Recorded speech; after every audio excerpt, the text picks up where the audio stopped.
What up? What up? I'm gonna just jump right in. Try to get something quick. Microsoft.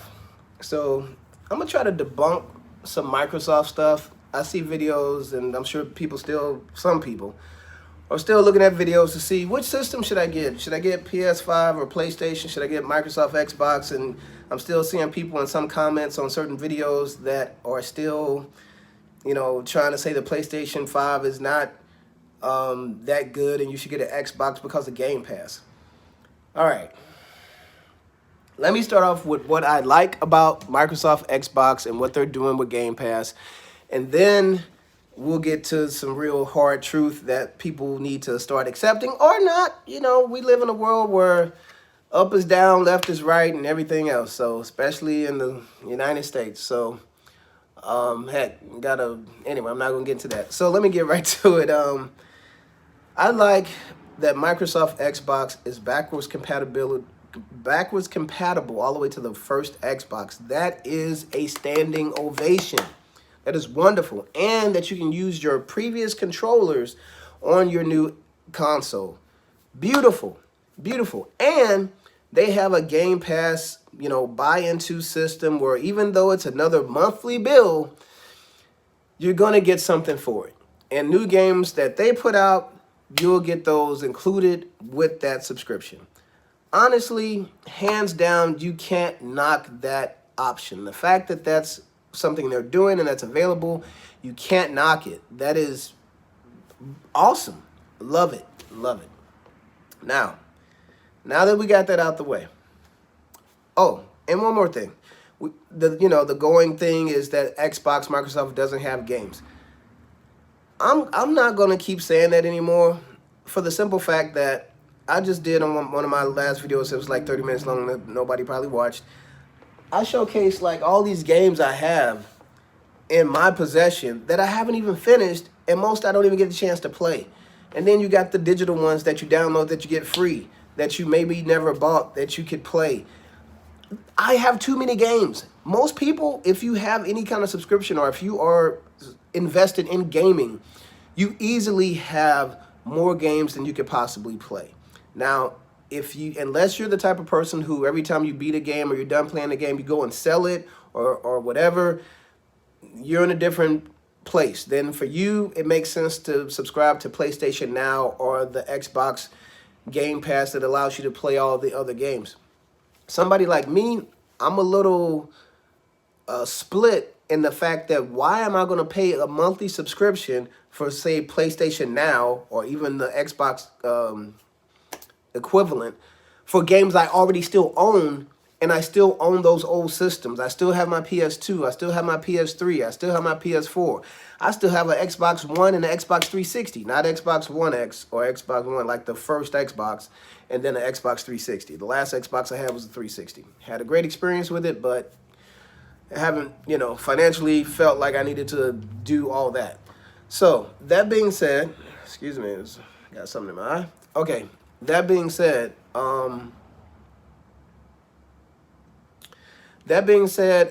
for me, that's why the backwards compatibility for Microsoft Xbox is just like something that PlayStation needs to do. Now, here's where we get into the issue of the quote-unquote games and preference.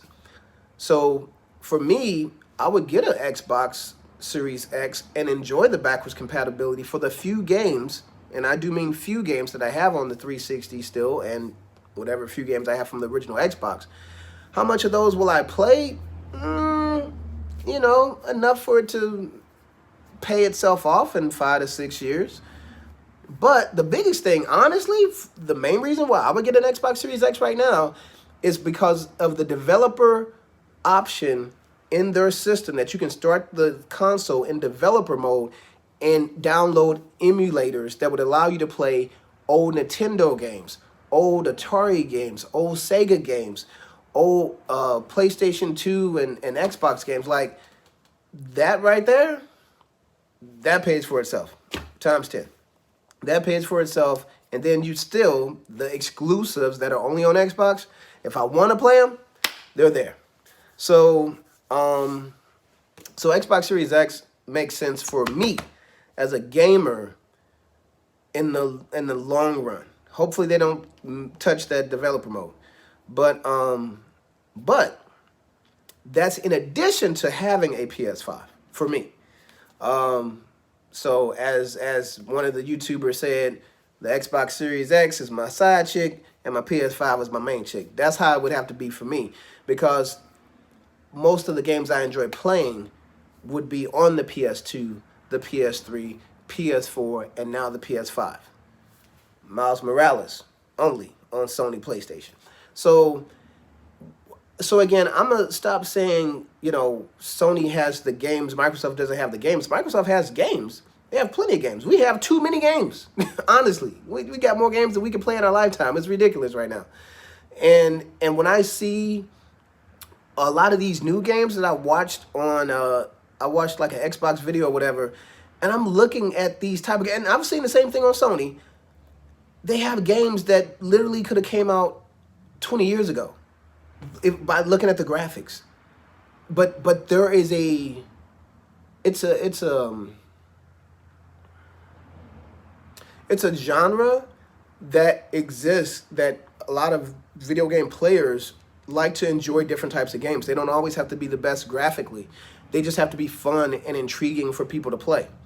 But like even that Dragon Quest RPG video game, like it's cartoon and it's these are the same graphics we've seen 10 plus years ago. So it's not about the graphics all the time. It's not about, again, why Microsoft is losing when it's not about how powerful your console is. It's about the quality of the game. And it cracks me up for them to showcase, Microsoft to showcase all these games that are not graphically amazing, but you're showing like, hey, you can get this, you can play this on the Xbox Game Pass. Like, wait a minute. But this does nothing for your new hardware. So how many of these games will you have on your new hardware that really show what it can do if all you have to show is games that you could have played on a Nintendo Wii or Switch or Nintendo 64 even, with the way some of these games look? I mean, Sony has those same games, but then they also have this. And they have a lot of these. It's not just Spider-Man, this one. The last Spider-Man was bomb. Hello. God of War, bomb. If you want to go the cartoon route, God of War, but still amazing, ridiculous storyline, graphics, gameplay, the whole nine. So anyway, so PlayStation 5 makes sense, hands down, and that's why, PS4 outsold the Xbox One X over 2-1. And PS5 is looking to do the same. And then when you got the Nintendo Switch, like, come on. When you got the Switch, like I said, you get to the point where you have too many games. Like, come on, it's too much. People got a life to live and work and raising kids and this, that, and the third. I mean, people got lives. So, it's what it is. So, that being said, Microsoft, standing ovation. Like Jay-Z said, applaud him. But PlayStation 5 is still the winner as far as if there is a must-have console.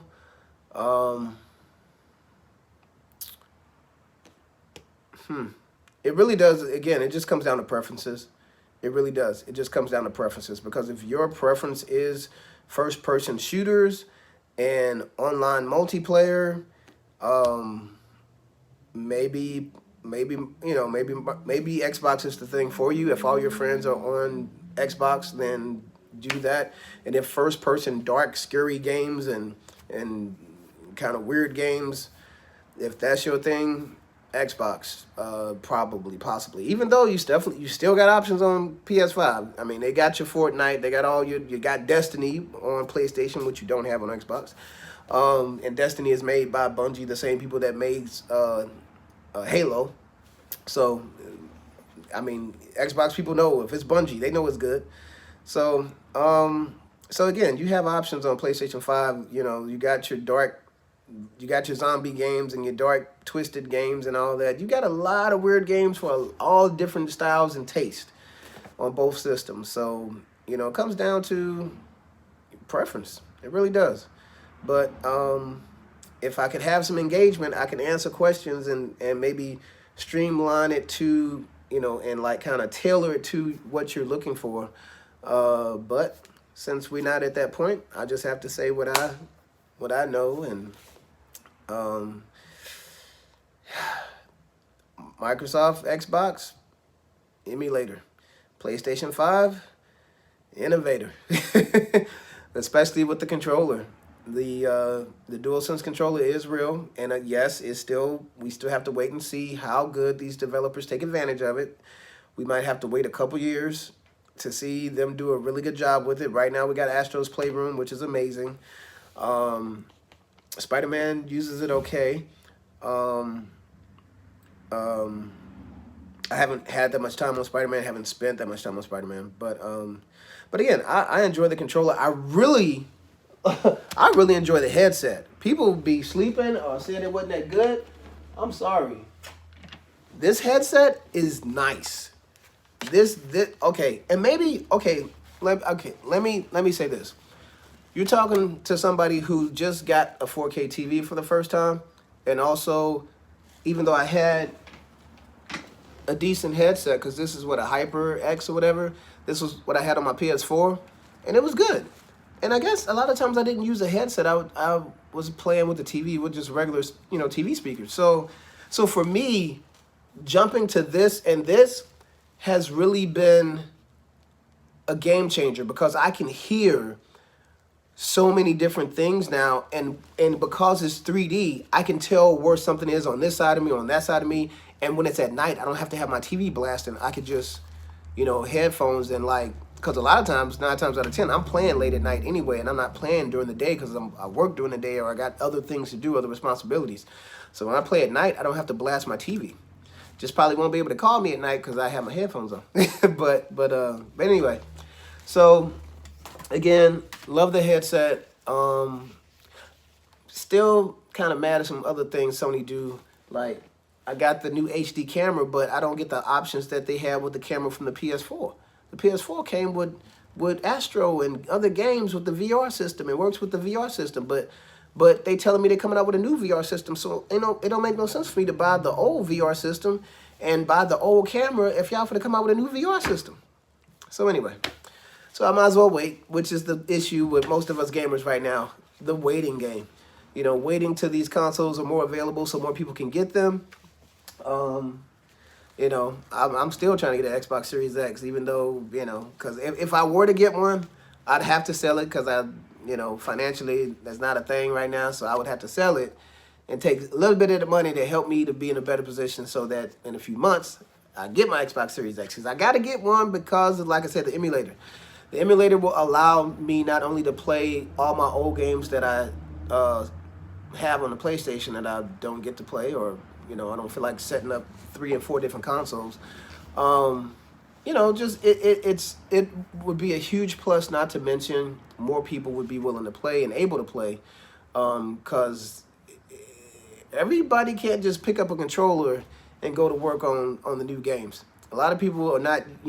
Everybody's not a gamer, but when everybody see all this new stuff, they want to get into it. And some people, especially older people, they want to play some of the more simpler games, and a lot of that is available through the emulator. And a lot of it is still available. Like, I just got on the Switch, they just gave a free Tetris game. So I know a lot of people like Tetris. Not my thing, but I know a lot of people like it. So again, it just gives options when you have a lot of people or family and other people you want to engage with and play with. It just gives options. But anyway, under 15 minutes, I'm going to cut it there because I could just talk and talk and talk. But hopefully we can move on. I'm still working on getting my video stuff set up so I can give y'all something other than just this. But to be honest, hey, raw and real is not a bad thing. Heck, Smeagol was like, he like his fish raw and wiggling. But anyway, I'm going to see y'all later. Catch you on the other side. I'm going to go and play some games. Forget all this talking.